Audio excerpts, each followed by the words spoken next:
오늘 하나님이 우리에게 주신 말씀은 사도행전 6장 1절에서 7절까지 말씀입니다.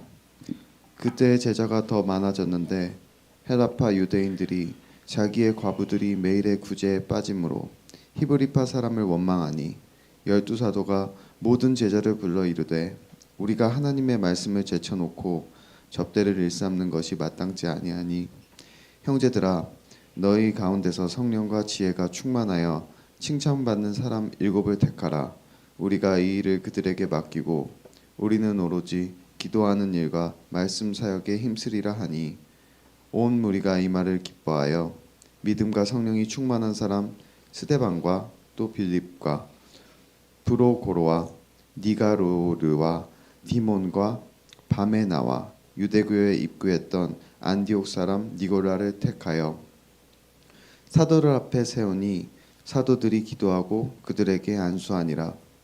하나님의 말씀이 점점 왕성하여 예루살렘에 있는 제자의 수가 더 심히 많아지고 허다한 제사장의 무리도 이 도에 복종하니라. 아멘. 이것은 하나님의 말씀입니다. 아멘. 감사합니다. 네, 2025년 시작되었습니다. 이제 5일 정도 지났죠. 우리가 새해가 되면은 많은 사람들이 여러 가지 목표를 세웁니다. 뭐 올해는 꼭 운동을 해가지고 다이어트를 하겠다. 올해는 내가 영어 공부를 해가지고 자격증을 따겠다. 이런 목표를 세우기 마련입니다. 이제 우리 20살이 되는 윤건이한테 좀 물어볼까요? 윤건이의 새해 목표는 뭐가 있어요?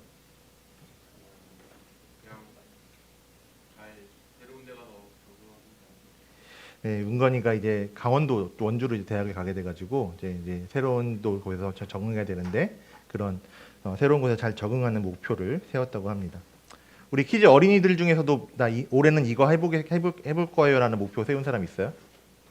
마음이는 뭐예요? 바리스타 공부 열심히 해야겠대요. 그래요. 이런 목표를 세웁니다. 자, 우리들에게도 어린이부터 어른에 이르기까지 이런 목표들이 있죠. 자, 그러면은 크리스천들, 기독교인들이 새해 시작에 가장 많이 세우는 목표가 무엇일까요? 바로 성경 읽기일 겁니다. 뭐 기도를 더 열심히 하겠다, 예배에 빠지지 않겠다 이런 목표를 세울 수도 있겠지만 가장 많이 하는 다짐과 가장 많이 세우는 목표는 아마도 성경 일독, 올해는 성경을 잘 읽어야지 하는 목표를 많이 세울 것 같습니다. 왜 많은 크리스천들은 성경을 읽는 것을 새해 목표로 할까요?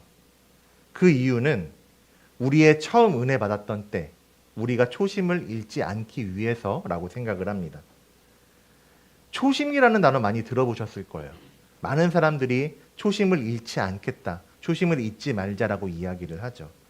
자, 이것이 무슨 말일까요? 뭐 여러 사람들의 초심이 있겠지만 예수님을 믿고 하나님의 자녀로 살아가는 우리들에게 이 초심이라는 것은 우리가 처음 예수님을 인격적으로 만났을 때, 또 우리가 여러 가지 통로를 통해서 하나님의 은혜를 경험하고 또 하나님의 자녀로 예수님을 믿기로 마음에 결단했을 때를 크리스천의 초심이라고 할 수 있을 것 같습니다. 우리가 새해를 맞이하면서 우리에게 주셨던 은혜를 기억하면서 하나님의 자녀로 살아가고 또 주님과 동행하기를 결단을 합니다. 그렇게 새해에 굉장히 호기롭게 결단을 하죠. 그런 것들의 어떤 실천이 기도나 또 예배나 어떤 말씀의 읽기, 성경 읽기로 나타나게 됩니다. 그렇지만 좀 뭐 새해 시작부터 초를 치는 이야기를 같아서 죄송하지만 우리는 올해도 마찬가지로 살아가는 동안에 수없이 흔들리고 넘어지기도 할 겁니다. 새해 첫날, 새해 시작에는 이렇게 해야지, 처음 마음을 돌이켜야지 호기롭게 결단을 하다가도 정말 사소한 일로 내가 생각하기에도 너무 사소한 일로 내가 초심을 잊어버리기도 할 것이고 또 그렇게 당황하다가 다시 또 마음을 다잡고 하나님께 돌아오기도 할 것입니다. 올해도 이런 일들은 반복될 겁니다. 자, 이런 일이 반복될 것이다. 이것은 우리가 나약하다는 것이 아니라 우리가 우리의 힘으로, 우리의 결단만으로는 초심을, 믿음을 지켜나갈 수 없다라는 것을 이야기해주고 있습니다. 우리가 성경을 이야기를 많이 듣죠. 성경을 보기도 합니다. 이 성경을 통해 나타난 역사, 또 성경에 등장하는 사람들의 모습을 통해서 우리는 사람의 힘으로 이것을 이겨낼 수 없다라는 사실을 발견하게 됩니다. 성경에 수많은 사람들이 흔들리고 또 실패를 했습니다. 그러면 이 성경은 대체 실패한 사람들의 이야기냐? 그런데 우리는 이 성경을 통해서 또 한 가지의 사실을 발견할 수가 있죠. 그것은 무엇이냐면 사람은 실패하고 넘어지고 낭망했는데 하나님의 은혜가 끊어진 적이 없었다라는 겁니다. 하나님의 은혜가 끊어진 적이 없다. 아담과 하와가 죄를 지어서 범죄했을 때도, 가인이 동생 아벨을 죽였을 때에도, 아브라함이 하나님의 약속의 말씀을 듣고 나서도 자기가 생각하기에 이것이 위험하니까 자기 생각대로 아내인 사라를 누이라고 거짓말을 했을 때도, 또 시간이 흘러서 출애굽하고 가나안 땅에 들어가는 순간, 심지어는 더 시간이 흐른 후에 이스라엘이 멸망해서 이방 나라의 포로로 끌려갔던 그 포로 시대마저도 하나님의 은혜가 끊인 적이 한 번도 없었습니다. 신약에서도 마찬가지죠. 예수님께서 우리를 위해서 이 땅에 오셨다라는 것을 통해서, 그리고 예수님께서 부활하시고 승천하신 후에 성령님께서 우리와 함께 하신다라는 말씀을 통해서 사람들은 실패하고 넘어졌을지라도, 사람들이 낭망했을지라도 하나님의 은혜가 끊어진 적이 없었다라는 것을 우리는 성경을 통해서 발견합니다. 그 하나님의 은혜, 끊이지 않는 하나님의 은혜를 사람들은 때로는 잊어버리고 흔들리는 그 모습을 보였지만, 그런 사람들에게, 그리고 오늘날을 살아가는 우리들에게 하나님께서는 이 말씀을 주시면서 이것을 지켜 행하는 것이 온전한 그리스도인의 삶이다라고 이야기를 하고 있습니다. 같이 한번 좀 길지만 읽어볼까요? 한 목소리로 읽겠습니다. 시작. 이스라엘아 들으라. 우리 하나님 여호와는 오직 유일한 여호와시니 너는 마음을 다하고 뜻을 다하고 힘을 다하여 내 하나님 여호와를 사랑하라. 오늘 내가 내게 명하는 이 말씀을 너는 마음에 새기고 내 자녀에게 부지런히 가르치며 집에 앉았을 때에든지 길을 갈 때에든지 누워 있을 때에든지 일어날 때에든지 이 말씀을 강론할 것이며 너는 또 그것을 내 손목에 매어 기호를 삼으며 내 미간에 붙여 표로 삼고 또 내 집 문설주와 바깥문에 기록할지니라. 하나님은 조그마한 위기가 와도 흔들리는 이스라엘 백성들을 향해서 이렇게 말씀하셨습니다. 너는 마음을 다하고 뜻을 다하고 힘을 다해서 내 하나님 여호와를 사랑하라 라고 말씀하시면서, 그러면서 실천할 수 있는 그런 미션, 실천할 수 있는 방법을 주셨습니다. 이 말씀을 마음에 새기고 또 말씀을 들을 뿐만이 아니라 주위 사람들에게 듣게 하고, 듣는 것에서 끝나지 않고 그것을 눈으로 볼 수 있도록 손목에 매어서 기호를 삼고 표로 삼고 사람들이 출입하는 문설주와 바깥문에 기록하라고 말씀하고 있습니다. 실천할 수 있는 방법을 알려주신 거죠. 왜냐? 흔들리는 우리를 잡아줄 것을, 흔들리는 사람들을 잡아줄 것은 사람의 결단이나 능력, 어떤 지혜가 아니라 언제나 나를 향하고 계시는 하나님의 은혜로 내가 온전하게 나아갈 수 있다는 것을 알려주고 있는 겁니다. 우리가 살아가면서 하나님 뜻대로 하나님의 은혜 가운데 거하는 것은 송구영신 예배 때도 말씀드렸지만 우리의 삶의 사인보드, 우리의 삶의 이정표가 되시는 그 하나님의 말씀을 따라 사는 것이 우리가 은혜의 자리로 살아갈 수 있는 방법이기 때문입니다. 그렇기 때문에 하나님은 이스라엘 백성들에게, 그리고 오늘날에 살아가는 우리 그리스도인들에게 말씀하시는 것이죠. 마음을 다하고 뜻을 다하고 힘을 다하여 내 하나님 여호와를 사랑하라. 그리고 이 말씀을 실천하여 너의 마음에 새겨라. 말씀을 마음에 새김으로 하나님을 사랑하라라고 말씀하고 있는 겁니다. 교회들이 많은 사역들을 감당하죠. 아까도 우리도 광고 때 말씀드렸지만 우리 교회도 많은 사역들을 하고 또 제이아트를 통해서 여러 사역들을 합니다. 그러면서 어려움을 겪는 아이들, 어려움을 겪는 가정에 사랑을 전달하고 다음 세대를 위한 사역들도 이어가고 있습니다. 저희뿐만이 아니라 많은 교회들이 이런 사역들을 감당을 합니다. 그런 사역의 모습들을 보면서 저는 초대교회의 모습과 굉장히 많이 닮아 있다고 생각을 합니다. 그 사도행전 2장 후반부에서는 초대교회의 시작, 초대교회의 삶에 대해서 이야기해주고 있는데, 교회라고 하면은 예배드리고 기도한다라고만 생각을 할 텐데 초대교회부터 그러지 않았습니다. 이렇게 말씀합니다. 초대교회의 모습인데요. 믿는 사람이 다 함께 있어 모든 물건을 서로 통용하고 또 재산과 소유를 팔아 각 사람의 필요를 따라 나눠주고 날마다 마음을 같이하여 성전에 모이기를 힘쓰고 집에서 떡을 떼며 기쁨과 순전한 마음으로 음식을 먹고 하나님을 찬미하며 온 백성에게 칭송을 받았다. 이게 초대교회의 모습이었다는 겁니다. 여기 보면은 성전에 모이기를 힘썼다. 기도하고 예배드리고 그 일들을 했지만 거기서 그것만 하는 것이 아니라 함께 모여서 물건을 서로 통용하면서 서로의 필요를 따라 나눠주기도 하고 서로를 도와주기도 하고 함께 음식을 먹는 일도 했다라는 겁니다. 그러면서 함께 하나님을 찬양하였다. 이게 초대교회의 모습이었습니다. 오늘날 많은 사역들을 감당하는 교회의 모습과 닮아 있지 않나요? 초대교회는 이렇게 이런 일들을 통해서 예배드리고 하나님께 예배드리고 기도하고 또 이웃들과 성도들과 함께 사랑을 나누면서 그렇게 많이 모여들고 성장을 했습니다. 이런 초대교회의 모습을 보면은 사회적인 성향을 띠고 있다라는 것을 발견할 수가 있습니다. 자기들끼리만 혹은 나 혼자만 살아가는 것이 아니라 공동체를 이루어서 각 사람의 필요를 따라 재산과 소유를 팔아서 나누어 주었다라는 것, 이것은 어려운 사람을 교회가 도와주었다라는 이야기입니다. 또 음식을 나누면서 함께 교제하는 모습도 기록하고 있죠. 초대교회가 했던 중요한 사역 중에 하나는 뭐냐면 그 당시에 남편을 잃고 혼자 된 여자들, 과부들, 과부와 같은 연약한 사람들에 대해서 관심을 가지고 또 그들을 섬기는 일, 구제의 사역을 감당을 했습니다. 이렇게 많은 그런 구제의 사역들, 서로 돕고 도와주는 사역들을 했는데 이렇게 믿음 안에서 그렇게 서로를 돕는 삶 가운데 아무런 문제가 없었으면 좋았겠지만 안타깝게도 그런 사역을 하는 가운데 교회에 문제가 생겨납니다. 그리고 그 문제가 다른 것 때문이 아니라 바로 이 교회의 사역, 다른 사람들을 도와주고 섬기는 그 일 때문에 교회 안에, 초대교회 안에 다툼이, 싸움이 일어났다는 것을 말씀을 통해서 우리가 볼 수가 있습니다. 유대인 하면은 사실 우리는 예수님을 잡아들인 사람들이라고만 생각을 하는데 사실은 유대인들 가운데서도 예수님을 그리스도, 구원자로 믿는 사람들이 있었습니다. 오늘 사도행전 6장을 읽었는데 본문 1절에서 그런 사람들 중에 두 부류의 유대인들이 등장을 합니다.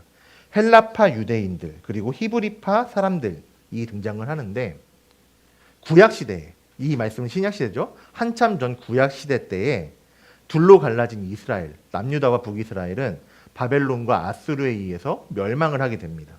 그러면서 어떤 사람들은 전쟁 포로로 끌려갔어요. 또 어떤 사람들은 포로로 끌려가지 않고 멸망한 예루살렘에 남아있게 되었습니다. 서로 갈라지게 된 거죠. 70년이라는 시간이 지난 후에 페르시아의 왕이었던 고레스가 명령을 내립니다. 백성들에게 명령을 내리는데 이스라엘의 포로들이 고향 땅으로 예루살렘으로 돌아갈 수 있도록 하였습니다. 그래서 사람들, 포로로 끌려가던 사람들이 예루살렘으로, 고향으로 돌아갈 수 있는 길이 열렸습니다. 그럼 모든 사람들이 다 갔을까요? 그러지 않거든요. 그 중에는 예루살렘으로, 고향으로 돌아간 사람도 있지만 여러 가지 이유와 사정으로 돌아가지 않고 그 바사, 페르시아 땅에 남은 사람들도 있었습니다. 아마도 그 땅에서 결혼을 했거나 그 땅에서 재산을 일구었기 때문에 이것을 놓고 갈 수가 없었을 수도 있었겠습니다. 그런 여러 가지 이유들로 예루살렘에 돌아오지 않고 흩어진 유대인들, 예루살렘이 아니라 다른 여러 곳으로 흩어진 사람들을 디아스포라 유대인이라고 불렀습니다. 그 디아스포라 유대인들이 바로 오늘 말씀에서 등장하는 헬라파 유대인들이었습니다. 자, 이 사람들은 예루살렘이 아니라 다른 곳에 흩어져 살았습니다. 그렇지만 유대인이니까 유대인의 명절날에는 예루살렘에 모여서 그 명절을 지키는 사람들이었고 그 사람들 가운데 예수님을 구원자로 믿게 된 사람들도 있었습니다. 이 사람들을 헬라파 유대인 중에 교회의 일원으로 받아들인 거죠. 자, 그러면 히브리파 유대인들은 누구를 이야기할까요? 헬라파 유대인들이 딴 데 살고 있는 유대인들이라고 했으니까 히브리파 사람은 어떤 사람들이죠? 예루살렘에 살고 있는 사람들이죠. 예루살렘에 포로 귀환 때 예루살렘으로 돌아왔던 사람들, 혹은 포로로 끌려갔을 때에도 예루살렘에 끌려가지 않고 남아있던 사람들을 히브리파 유대인이라고 불렀습니다. 그리고 마찬가지로 이 남아있던 유대인들 가운데서도 예수님을 믿는 사람들이 생겨났습니다. 이 사람들을 히브리파 유대인이라고 불렀습니다. 헬라파 유대인, 히브리파 유대인 모두 예수님을 믿음으로써 이 초대교회의 일원, 성도가 되었습니다. 그런데 이 둘 사이에 원망이 생기고 다툼이 일어났다라고 성경은 기록하고 있는 겁니다. 대체 왜 싸웠을까요? 다시 본론으로 돌아가서 초대교회는 구제 사역을 했다 그랬죠. 돕는 사역, 과부와 같은, 고아와 같은 연약한 사람들을 돕고 섬기는 사역을 했습니다. 그런데 오늘 1절 말씀 주보에서 보시면 헬라파 유대인들이 히브리파 유대인들을 원망했습니다. 왜 원망했냐면 자기들의 과부들, 헬라파 유대인들의 과부들은 매일의 구제에서 소외된다, 도움을 받지 못한다라고 여기면서 히브리파 유대인들을 원망했다라는 겁니다. 차별을 당했다라는 거죠. 뭐 실제로 차별이 있었는지 아니면은 그 헬라파 유대인 사람들의 오해였는지는 모르겠지만 중요한 거는 무엇이냐면 초대교회 안에 싸움이 일어났다는 겁니다. 그것도 다른 문제 때문이 아니라 사랑을 전하는 사역, 어려운 사람을 도와주는 그런 구제 사역 때문에 싸움이 일어났다는 겁니다. 만일에 이때에 서로 이 헬라파 유대인들과 히브리파 유대인들이 싸우고 있을 때에 초대교회 리더였던 사도들, 예수님의 제자들이 사역, 일에만 집중하고 있었으면 어떻게 됐을까요? 어쩌면 더 큰 싸움이 일어났을 수도 있겠죠. 어쩌면 더 커져서 서로의 오해와 불신이 쌓여서 교회가 갈라지는 일도 일어났을 수도 있습니다. 만일에 그렇게 됐다면, 교회가 싸우고 결국 갈라졌다면 초대교회는 하나님의 영광을 드러내지 못하고 오히려 가리게 되고 복음을 전하는 일에도 지장을 받게 되었을 겁니다. 하나님은 이 모습들, 오늘 말씀의 모습들을 통해서 우리에게 초심을 지키기 위한 방법을 알려주시는데 그것이 무엇이냐면 본질에 집중하라는 것입니다. 교회가 많은 사역을 감당하는데 만일 여기에 하나님이 빠지게 된다면 어떻게 될까요? 저희가 우리 틴즈 친구들과 같이 또 교회 주중 주말 모여서 함께 이야기하고 놀기도 하고 공부도 하고 하는데 이 사역에 하나님이 빠지거나 혹은 하나님은 가려지고 이렇게 우리가 놀고 일하는 것에만 포커스가 맞춰지게 된다면 어떻게 될까요?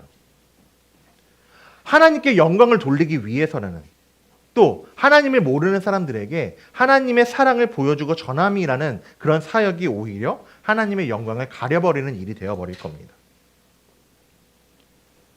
사도들도 이것을 가장 경계하고 주의했을 겁니다. 하나님의 영광을 가려버리는 일을 가장 경계했습니다. 그래서 오늘 말씀 2절에서는 이렇게 사도들이 이야기하고 있죠. 12사도가 모든 제자, 모든 사람들을 불러서 이르되 우리가 하나님의 말씀을 제쳐놓고 접대를 일삼는 것이 마땅하지 아니하니.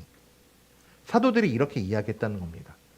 야, 우리가 남을 도와주는 일, 어떤 일에만 집중하고 하나님의 말씀을 제껴놓는 것은 옳지 않아. 이렇게 사람들에게 가르쳐주고 시작했다는 겁니다. 그 사도들, 12제자들은 타인을 섬기고 또 지역을 섬기고 어려운 사람들을 도와주는 것, 이게 반드시 필요하고 굉장히 귀한 일이지만 그 일이 하나님의 말씀을 제껴두고 하나님의 말씀보다 앞서야 하는 일은 아니다라는 것을 이야기하고 있는 겁니다. 이렇게 초대교회 가운데 싸움이 일어났을 때 사도들은 자기들의 공동체 안에 이런 문제가 들어왔음을 바라보고 온전한 해결책을 찾았습니다. 그 온전한 해결책이 뭐냐? 4절에서는 이렇게 말씀하고 있습니다. 우리는 오로지 기도하는 일과 말씀 사역에 힘쓰리라. 사도들이 이렇게 이야기했다는 겁니다. 사도들이 기도하는 일, 말씀을 읽는 일, 이것에 힘쓰겠다. 이런 모습을 통해서 우리는 이 사실을 발견할 수 있습니다. 우리가 하나님의 뜻대로 살아가는 방법이 무엇이냐면 내 의지나 결단이나 노력이 아니라 오직 말씀과 기도로 가능하다라는 겁니다. 하나님의 말씀을 듣고 하나님께 기도하는 것보다 섬기는 것이 사역이 앞설 수는 없습니다. 우리의 모든 행동들은 하나님으로부터 행해져야 합니다. 그렇죠?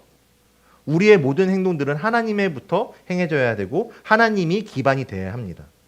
그렇기 때문에 우리는 주님의 뜻대로 하나님의 뜻대로 살기 위해서 우리가 처음 받았던 그 은혜, 초심을 다시 한번 회복하고 지키기 위해서 해야 하는 것, 말씀과 기도를 끊임없이 이어가야 한다라고 하나님은 우리에게 말씀해 주시고 있습니다.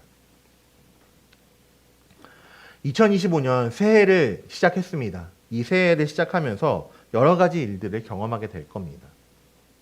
이미 이제 5일밖에 안 지났지만 벌써 여러 가지 일들을 경험하셨을 겁니다. 우리 개인의 삶도 마찬가지고 교회적으로도 마찬가지일 겁니다. 교회도 여러 가지 일들이 있을 것이고 여러 가지 사역들을 감당하게 될 것입니다. 우리 교회가 올해 목표로 세운 것이 사랑으로 예수님이 소망의심을 전하는 교회가 되자라는 것이었습니다. 이런 사역도 계속해서 이어지게 되겠죠. 우리가 제이아트를 통해서 또 교회적으로도 사람들을 섬기고 다른 곳을 섬기는 것, 이런 것이 계속될 것이고 우리 성도님들께서도 여러 가지 모양과 모습으로 이 사역에 함께해 주시게 될 것입니다. 그런데 우리가 섬기고 사랑하고 또 서로를 돌보는 이 사역이 그 중심이, 그 기반이 다른 것이 아니라 내 마음이 아니라 하나님의 말씀과 기도가 되는 교회가 되기를 소망하고 축복합니다. 우리는 말씀과 기도에 힘쓰는 교회가 먼저 되어야 합니다.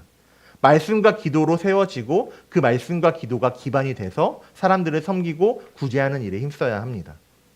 저부터 그래야 되고요. 저희 가족부터 그래야 합니다. 우리 함께 동역해주는 전도사님부터 그래야 하고 우리 성도님들이 그래야 합니다. 그리고 우리 틴즈 친구들, 키즈 아이들까지도 말씀과 기도가 살아있는 교회가 되어야 하고 그래서 우리는 하나님의 은혜 안에 거하는 교회가 되어야 합니다. 사도들은 오늘 말씀에서 기도하는 일과 말씀 사역에 힘쓰기 위해서 7명의 집사를 세웠다라고 말씀하고 있습니다.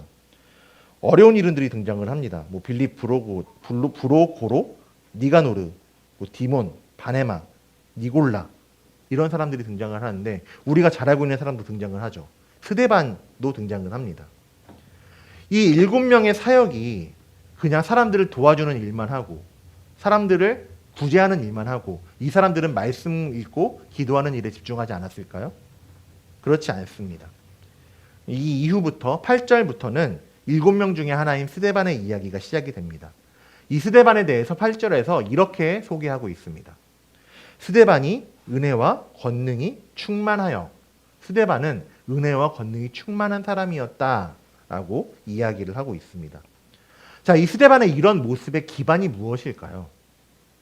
그것은 말씀과 기도로 시작되는 그래서 하나님의 은혜로 구원받은 자라는 것을 알게 되고 기억하게 되는 그 초심을 잃지 않은 데서부터 스데반의 이 모습이 시작되었다라고 볼 수 있습니다. 이 모습들은 타인을 섬기고 나누는 사역에서부터 온 것이 아니라 스데반 역시도 말씀과 기도에서 그 은혜가 시작이 되었고 그 가운데 임하신 성령님의 기름 부으심으로 이 은혜와 권능이 충만한 모습이 나타났다라고 이야기하고 있습니다. 오늘 말씀에서 사도들, 12제자들이에요. 사도들이 권면하는 것, 그리고 이 스데반의 삶에서 발견할 수가 있는 것. 그것은 무엇이냐면 교회의 기반, 그리스도인의 기반, 사역의 근본은 다른 것이 아니라 오직 하나님뿐이라는 것을 내가 받은 하나님의 은혜와 사랑을 가지고 우리가 사역하는 것이고 그것을 잊지 않기 위해서 그것을 온전히 감당하기 위해서 우리는 말씀과 기도로 나아가야 한다는 것을 볼 수 있고 우리에게 말씀해주고 있는 것입니다. 이 2025년 첫 주일에 어떤 말씀을 나눌까 고민하고 또 기도하다가 이 말씀을 하나님이 좀 주셨습니다. 우리의 처음 마음, 우리 성도님들의 처음 마음, 우리 학생들, 어린이들의 그 처음 마음을 잃지 않기 위해서 말씀과 기도에 가장 먼저 힘쓰며 살아가시는 우리 예수소망교회가 되기를 주님의 이름으로 축원드립니다. 우리 틴즈 학생들, 키즈 어린이들도 이제 다음 주부터 다시 키즈 예배가 시작이 되고 틴즈 예배가 시작이 될 텐데 그 부서 예배를 통해서도 더욱 또 재밌게 또 은혜롭게 기도하고 말씀을 알아가고 성장하는 그렇게 하나님의 자녀로 예수 그리스도의 제자로 성장해 나아가는 우리 학생들 어린이들 되기를 축복하고 소망을 합니다. 우리가 2025년을 시작하면서 우리에게 주신 이 마음들 말씀과 기도로 근본이 되어지는 교회. 그래서 말씀과 기도를 통해서 사랑을 전달하고 소망을 전달하는 우리 교회가 되는 것. 이 마음을, 초심을 잃지 않고 언제나 은혜 가운데 살아가시는 그 매일매일이 되시기를, 그런 성도님들이 되시기를 주님의 이름으로 축복하고 소망합니다. 함께 찬양하고 결단하며 나아가겠습니다. 우리가 가장 기억해야 하는 것, 내 의지와 결단이 아니라 하나님의 말씀이 나를 인도해 주신다라는 것, 성령님이 나를 인도해 주신다라는 사실입니다. 우리가 그 사실을 기억하면서 이 찬양의 가사의 고백으로 함께 마음을 담아서 고백하고 기도하겠습니다.